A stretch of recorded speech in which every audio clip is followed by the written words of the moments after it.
তার মানে আমি যা শুনছি সব সত্যি? তুমি আসলেই বিয়া করে ফেলাইলা কাজল? হ্যাঁ, কইরা ফেলাইছি। আর এই যে পাশে দেখতেছো, উনি আমার স্বামী।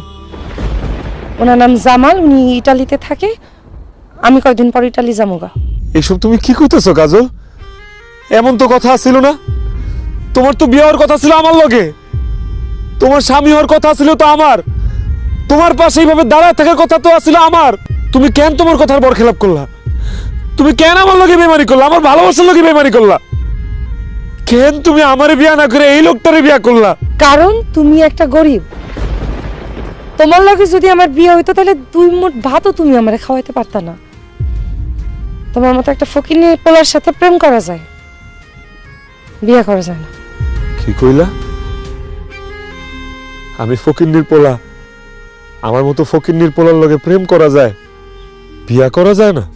তাহলে কেন তুমি আমার ভালোবাসলা? কেন তুমি আমার স্বপ্ন দেখাইলা যে তোমার লগে আমার বিয়ে হইব, আমরা দুজন সংসার করুক, তুমি আমি সারা জীবন একসাথে থাকুক? কেন তুমি আমার এরকম আশা দিলা কও? আশা দিছি, ভুল করছি। তখন বুঝি নাই, এখন বুঝছি। এখন বুঝছি যে তোমার লগে আসলে ওই ছোটবেলায় খেলাধুলা করতাম, পড়াশোনা করতাম, ওইটা আলাদা হিসাব। খেলার সাথী আর জীবন সাথীর মতো অনেক তফাৎ। এই জন্য বলতেছি, তুমি আমারে ভুইলা যাও। না না, আমি তোরে বলতে পারব না কাজল। আমি জানি এগুলো তোর মনের কথা না, এগুলো তোর মনের কথা না, একটাও মনের কথা না, এগুলো সব তোর মুখের কথা। এগুলো আমার মনের কথা। খামাখা ঝামেলা করো না, আমার স্বামীর বাড়িতে যেতে দাও। অসম্ভব।